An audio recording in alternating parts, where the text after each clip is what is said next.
Solo levelling के पिछले episode के अंदर हम लोगों ने देखा था कि जिन्वो की टीम एक डंजन के अंदर जाती है। वहां पर उन लोगों को काफी खतरनाक स्टैचू मिलते हैं जो कि उन सभी को मार रहे होते हैं। बाहर निकलने का उन्हें कोई भी रास्ता नहीं मिल रहा होता है। वहीं पर सॉन्ग जो कि टीम का लीडर होता है वो सभी से कहता है कि हिलना मत, अगर कोई भी हिलेगा तो ये स्टैचू वापिस से हमले करने शुरू कर देंगे। ये सुनकर अब सभी लोग वहाँ पर वेट करने लगते हैं, जिसके बाद सॉन्ग जिन का शुक्रिया करता है और कहता है कि उस समय पर तुम स्टैचू की मूवमेंट को अगर नोटिस नहीं करते तो हम सभी लोग ही मारे जाते हैं। तुमने हमें नीचे होने के लिए कहा, वो तुम्हें कैसे पता चला? तो जिन कहता है कि मैंने तो बस खतरे को सेंस किया। तभी वो सॉन्ग के हाथ को देखता है और देखता है कि वहाँ तो उसका हाथ होता ही नहीं है। सॉन्ग अब उसे कहते हैं कि क्या तुम मेरी मदद कर सकते हो खून को रोकने के लिए, जिस पर जिन मान जाता है और वो उसके हाथ पे कपड़ा बांधने लगता है। सॉन्ग कहने लगता है कि मैं जूहू की मदद तो ले लेता मुझे हील करने के लिए, लेकिन वो पहले से काफी ज्यादा डिस्टर्ब है। वो वीक माइंडेड है, इसलिए बी रैंक की हीलर होने के बावजूद भी वो सिंपल रेड को ज्वाइन करती है।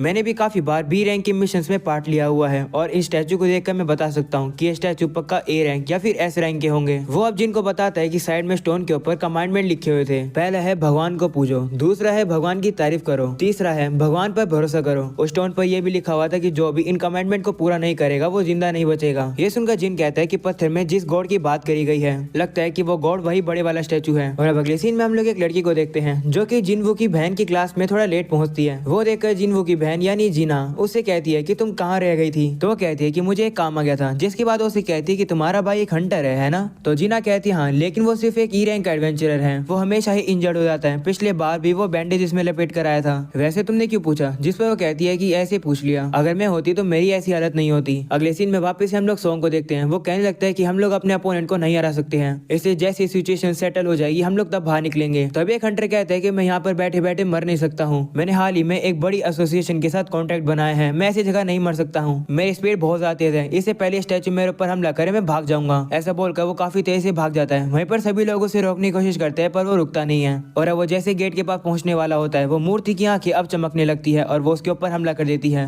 उस हमले में उस हंटर की पूरी बॉडी जल जाती है, सिर्फ उसके पैर बच जाते हैं। ये देखकर सभी लोग डर जाते हैं। वहीं पर अब जिन्वो सोचने लगता है कि ये स्टैचू हम लोग को कभी भी खत्म कर सकते हैं, लेकिन अभी तक इन्होंने हमें खत्म क्यों नहीं करा है? इस स्टैचू के पास इतनी पावर तो है, ये हमें खत्म कर सकते हैं। ये बाकी के मैजिकल बीस्ट से अलग है जो कि ब्लाइंडली हमला करते हैं। जिसके बाद अब वो उसी कमांडमेंट के बारे में याद करता है और अब वो सॉन्ग से पूछता है कि पहली कमांडमेंट क्या थी? जिस पर वो कहता है पहली ये थी कि भगवान को पूजो। ये सुनकर जिन अब खड़ा होने लगता है और कहता है कि इस डंजन के अपने ही रूल हैं। वो देखकर सॉन्ग उससे कहता है कि तुम क्या कर रहे हो, तुम खड़े हो गए तो ये तुम्हें मार देंगे। सॉन्ग अब जिन की आंखों में देखता है और उसे पता चल जाता है कि जिन यहाँ पर सीरियस है और वो यहाँ पर मरना नहीं चाहता है। जिसके बाद अब वो मूर्ति जिन के ऊपर हमला करने वाली होती है, लेकिन तभी जिन नीचे झुक जाता है, जिसकी वजह से वो जो मूर्ति होती है वो अटैक करना बंद कर देती है। ये देखकर जिन अब सभी से कहता है कि सभी लोग अब स्टैचू के सामने नील डाउन कर लो। ये सुनकर सभी उससे कहते हैं कि क्या तुम पागल हो, ये हमसे क्या करवा रहे हो? तो जिन कहते हैं कि जब तक हमारे सर एक सर्टेन हाइट तक होंगे ये हमारे ऊपर हमला नहीं करेंगे। शायद से पहले कमेंटमेंट का ये मतलब है। ऐसा बोलने के बाद वो तो नील डाउन कर लेता है, जिसे देखकर अब सभी लोग नील डाउन करने लगते हैं स्टैचू के सामने। वो लोग अब सोचने लगते हैं कि क्या ऐसे करके हम लोग सर्वाइव कर पाएंगे।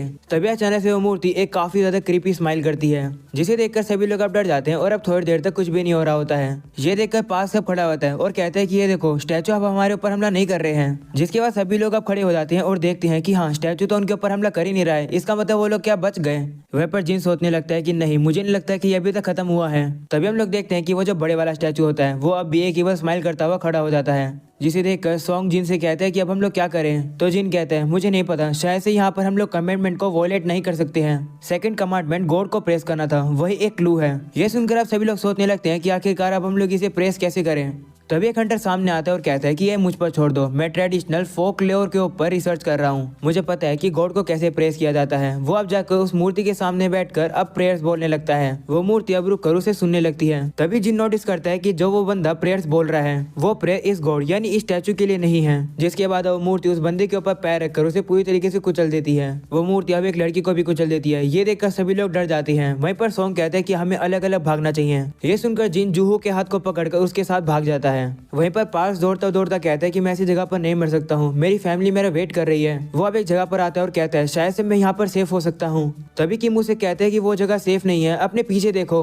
पार्की से पहले पीछे देख सके वो पीछे वाली मूर्ति उसके ऊपर हमला करके उसे काट देती है। वहीं पर अब जिन दौड़ता दौड़ता कहता है कि आखिरकार हम लोग किस चीज की प्रेस करें, ये मूर्ति तो एक डीमन है। वो अब कहने लगता है कि मैं जूहू को अबेंडन नहीं कर सकता हूँ, मुझे कोई ना कोई तो तरीका ढूंढना होगा। वो अब मूर्तियों को अच्छे से चेक करने लगता है। जैसे कि काफी सारी मूर्तियों के हाथों में वेपन्स होते हैं, लेकिन कुछ मूर्तियों के हाथ में म्यूजिकल इंस्ट्रूमेंट होते हैं। वो देखकर वो सभी से कहते हैं कि सभी लोग जाकर उन स्टैचूज के नीचे खड़े हो जाओ जिनके हाथ में म्यूजिकल इंस्ट्रूमेंट है। तो वो लोग भी ऐसे करते हैं। वो अब जाकर उन म्यूजिकल इंस्ट्रूमेंट वाले स्टैचू के नीचे खड़े हो जाते हैं और वो वाली म्यूजिकल मूर्ति उनके ऊपर हमला नहीं कर रही होती है। किम भी अब जाकर एक मूर्ति के पास बैठ जाता है जिसके पास म्यूजिकल इंस्ट्रूमेंट होता है। वो अब थोड़ा सा रिलैक्स हो जाता है। वहीं पर जैसे जिन और जूहू एक स्टैचू के पास पहुंचते हैं, वो स्टैचू म्यूजिक बजा ही नहीं रहा होता है। उसे देखकर जिन समझ जाता है कि स्टैचू के सामने किसी एक ही पर्सन को खड़ा होना होगा। वो जूहू को वहीं खड़ा छोड़कर अब दूसरे स्टैचू की तरफ दौड़ने लगता है। ये चीज वो मूर्ति देख लेती है और उसका पीछा करके उसको पैर मारने वाली होती है, लेकिन वो एक छलांग लगाकर उस अटैक से बच जाता है।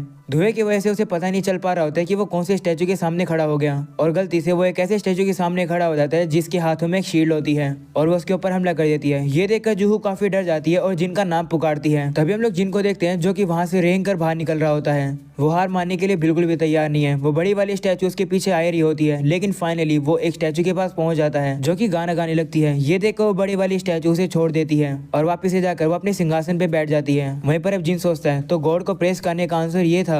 वो बड़ी वाली मूर्ति अब शांत हो जाती है। उसे देखकर जूहू जिन के पास आती है और वो ये देखकर शौक हो जाती है कि जिन ने अपना पैर गवा दिया है। और अब अगले सीन में जिन के मना करने पर भी जूहू उसके पैर को हील कर रही होती है। वो उसे कहती है कि मैं तुम्हें ठीक करके रहूंगी। वहीं पर उसकी इतनी ज्यादा एनर्जी लग जाती है कि उसके मुंह से भी खून निकलने लगता है। सभी लोग वहीं पर खड़े होते हैं। तभी किम कहता है कि ये सारी गलती हमारे कैप्टन सॉन्ग की है, जिसने यहाँ पर आने का डिसीजन लिया। ये उसका कर्मा है। सभी लोग किम से कहते हैं कि तुम्हें क्या कह रहे हो। वहीं पर सॉन्ग कहता है, हाँ तुम सही कह रहे हो, फाइनल डिसीजन तो मेरा ही था यहाँ पर आने का, इसलिए मैं सारी रिस्पॉन्सिबिलिटी उठाता हूँ। वहीं पर अब जिन सोचने लगता है कि बहस करने का समय नहीं है, अभी भी एक कमिटमेंट बचा हुआ है। तभी हम लोग उस बड़ी मूर्ति को देखते हैं जो कि अपना हाथ उठाती है और अब जमीन में से एक अल्टर बाहर आ जाता है। उसे देखकर जिन कहते हैं कि ये तो अल्टर है, इसका यूज गॉड के लिए सेक्रीफाइसेस करने के लिए किया जाता है। थर्ड कमिटमेंट लिखा था कि गॉड पर विश्वास करो। ये सुनकर किम कहता है तो हम लोग को किसी को सेक्रीफाइस करने की जरूरत है। वो अब सॉन्ग से कहते हैं कि हम तुम्हें सेक्रीफाइस करेंगे क्योंकि तुमने खुद ही कहा कि तुम सारी रिस्पॉन्सिबिलिटी उठाते हो और तुम्हारी वजह से हम लोग यहाँ फंसे हैं। किम सभी की बात मान नहीं रहा होता है। वहीं पर सॉन्ग भी अपनी गलती एक्सेप्ट कर लेता है और शेल्टर के सामने आकर खड़ा हो जाता है। वहीं पर अब जिन सोचने लगता है कि सिर्फ उसी की गलती नहीं है, बल्कि हम सभी लोगों ने वोट किया था यहाँ पर आने के लिए। तभी सॉन्ग के सामने एक फायर जलने लगती है। ये देखकर वो जिन से कहते हैं कि क्या मुझे अब कुछ करना है। तो अब जिन सोचता है कि क्या स्टैचू को कोई लिविंग सेक्रीफाइस नहीं चाहिए। वो अब कुछ हंटर से कहता है कि मुझे वो अल्टर चेक करना है, क्या तुम लोग मुझे वहाँ ले जा सकते हो। मुझे नहीं लगता कि हम आ जाएंगे तो कुछ होगा। ये सुनकर अब वो लोग उसे वहाँ ले जाते हैं और अब वहाँ पर 3 और आग चलने लगती है। ये देखकर जिनको अभी कुछ समझ नहीं आ रहा होता है कि आखिर क्या होने वाला है। वह पूछता है कि अगर हम लोग यहाँ वेट करेंगे तो क्या हमें कोई बचाने आएगा। तो सॉन्ग कहता है कि जब से ये डंजन क्रिएट हुआ है तब से लेकर अब तक 7वां दिन हो गया है। मुझे लगता है इससे पहले कि हम लोग रेस्क्यू हो वो लोग एक्शन ले लेंगे। ये सुनकर जिन सोचता है कि गेट को पूरी तरीके से खुलने में 7 दिन लगते हैं और इसे डंजन ब्रेक कहते हैं। अगर ऐसा हो गया तो मैजिकल बीस्ट गेट के जरिए हमारी दुनिया में आ जाएंगे, इसलिए हम लोग को बॉस को हराकर एक टाइम लिमिट पर गेट को बंद करना होता है। यही रेड मिशन का दूसरा पर्पस होता है। अगर हम यहाँ फेल हो जाएंगे तो ये स्टैचू हमारी दुनिया में आ जाएंगे। और अब अगले सीन में हम लोग जिनवू की बहन को देखते हैं जो कि हर दिन की तरह ही आज भी अपनी मॉम से हॉस्पिटल में मिलने आई है। वो अपनी मॉम को अलग अलग तरीके की बातें बताने लगती है।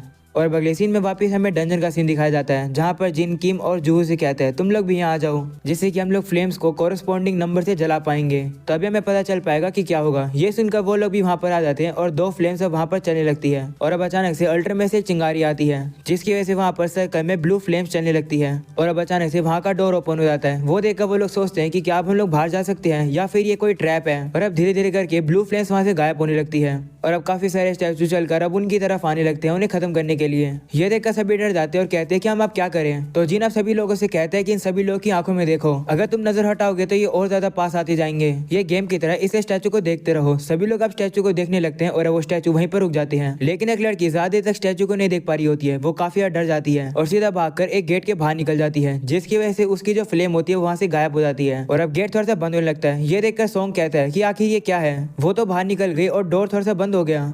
ये देखकर जिन सोचता है कि यहाँ क्या चल रहा है। ब्लू फ्लेम्स थोड़े समय बाद बुझ रही हैं और एक बार अगर कोई अल्टर को छोड़ के चला जाता है तो ऑरेंज फ्लेम बुझ जाती है। जिन अब सारे कमिटमेंट को याद करने लगता है और कहता है कि ये डोर जरूर से एक ट्रैप है। ये एक मिराज की तरह है जो कि हमें दिख रहा है क्योंकि हम लोग डरे हुए हैं। शायद से इस तरीके से ये हमारे भगवान पर विश्वास को चेक कर रहे हैं। जिसके बाद वही वाला बंदा जिसने जिन को पकड़ रखा होता है वो कहता है कि मैं और ज्यादा होल्ड नहीं कर सकता हूँ। वो अब जिन को जमीन पर फेंक देता है और गेट से बाहर निकल जाता है, जिसकी वजह से उसकी जो ऑरेंज फ्लेम होती है वो बुझ जाती है। ये देखकर किम भी जाने वाला होता है। तभी जिन उनसे कहते हैं कि कोई भी मत हिलना, अगर और कोई जाएगा तो ब्लाइंड स्पॉट क्रिएट हो जाएंगे। ये सुनकर सभी कहते हैं कि तुम्हारा मतलब क्या है, जिस पर वो कहता है कि ऐसे ही रहो, बिल्कुल भी मत हिलना और स्टैचू को देखते रहो। ब्लू फ्लेम एक टाइमर है, जब ये पूरी तरीके से बुझ जाएंगे तो हम सभी लोग शायद एस्केप कर पाएंगे। तो किम मुझसे कहता है लेकिन ऐसा भी हो सकता है कि जब ये सारी ब्लू फ्लेम्स बुझ जाएंगी तो हम सभी यहाँ लॉक हो जाएंगे। सच बताऊं तो मैंने कभी नहीं सोचा था कि तुम इतने कमजोर होकर इतने काम आओगे। तुम्हारी वजह से हम लोग इतनी देर सर्वाइव कर पाए, लेकिन माफ कर दो, मेरी फैमिली मेरे घर पर वेट कर रही है, मुझे घर जिंदा जाना है, मैं नहीं मरना चाहता हूँ, मैं और ज्यादा देर तक होल्ड नहीं कर सकता हूँ। ऐसा बोलने के बाद किम भी वहाँ से भाग जाता है। वहीं पर जिन अब रोते हुए कहते हैं क्यों, लेकिन मैं तो गिव अप नहीं करूंगा, मैं जिंदा जरूर बचूंगा, मैं हर बार जिंदा बचता हूँ।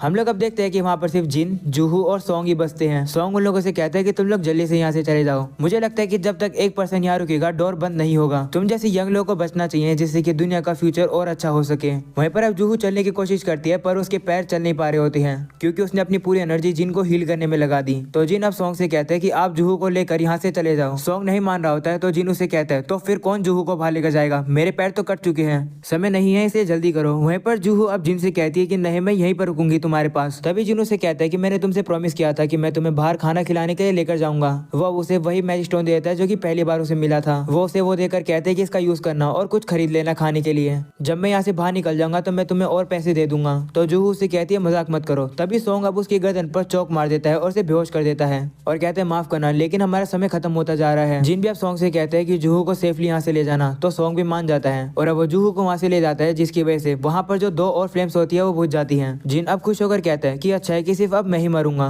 अगर मुझे पता होता तो मैं और ज्यादा इंश्योरेंस ले लेता। वो मूर्ति अब उसके पास आने लगती है तो जिन अब साइड में पड़ी स्वॉर्ड को उठा लेता है और कहता है कि मरते मरते मैं एक स्टैचू को तो खत्म करके ही रहूंगा। जिसके बाद एक मूर्ति उसके ऊपर काफी जोर से हमला करती है, लेकिन जिन उसके अटैक से बाल बाल बच जाता है। लेकिन अब दूसरी मूर्ति उसे उठाकर फेंक देती है। जिन अब कहने लगता है कि हमेशा से ही मैं कमजोर रहा हूँ, उसकी वजह से लोग हमेशा मेरी बेइज्जती करते रहते हैं। मैंने हमेशा ट्राई किया है अपना बेस्ट देने के लिए, मैं भी ताकतवर बनना चाहता हूँ लेकिन नहीं बन सकता हूँ। जिसके बाद हम लोग देखते हैं कि वो मूर्ति उसे इतना ज्यादा मार देती है कि उसके हाथ पैर तक कटने लगते हैं। जिन अब कहने लगता है कि मैं इतने समय से खुद से ही सर्वाइव करता आ रहा हूँ, हम सभी इंसान एक जैसे हैं, सभी लोग अपना फायदा देखते हैं। किम ने जो कुछ भी मेरा शुक्रिया करा वो सब एक नाटक था, हमेशा सेल्फिश लोग ही सारे बेनिफिट ले जाते हैं। मेरी भी तो फैमिली है, मैं भी तो अपने घर जिंदा वापिस जाना चाहता हूँ। वो मूर्ति अब उसे उठाकर नीचे फेंक देती है, उसका अब काफी खून निकलने लगता है। वो अब कहता है कि सिर्फ मैं ही मरने वाला हूँ। वो मूर्ति अब उसे उस अल्टर पर फेंक देती है। जिन अब रोते हुए कहता है कि मैं मरना नहीं चाहता हूँ, काश मुझे एक और मौका मिलता। जिसके बाद हम लोग देखते हैं कि वो मूर्ति अब उसके ऊपर हमला कर देती है और अब अचानक से सीन शिफ्ट होता है जहाँ पर अब हम लोग को ब्लू फ्लेम्स गायब होती दिखाई देती है और अब एक मेन्यू जैसी चीज ओपन होती है जिसमें एक नोटिफिकेशन आती है, secret quest courage of the week की। उसमें लिखा आता है कि तुम्हारे पास क्वालिफिकेशन है एक प्लेयर बनने की, क्या तुम एक्सेप्ट करोगे? तुम्हारे पास सिर्फ 0.02 सेकंड बचे हैं, अगर तुम एक्सेप्ट नहीं करोगे तो तुम्हारा दिल बंद हो जाएगा और तुम मर जाओगे। तो जिन अब यस पर क्लिक कर देता है और अब इसी के साथ हो जाता है ये एपिसोड यहीं खत्म। पसंद आया हो तो लाइक कर देना, मुझे तो पर्सनली काफी ज्यादा पसंद आया। आप लोगों को कैसा लगा कमेंट सेक्शन में जरूर बताना और अगर चैनल पर नहीं हो तो सब्सक्राइब भी कर देना। मिलते हैं अगले एपिसोड में, तब तक के लिए पीस आउट।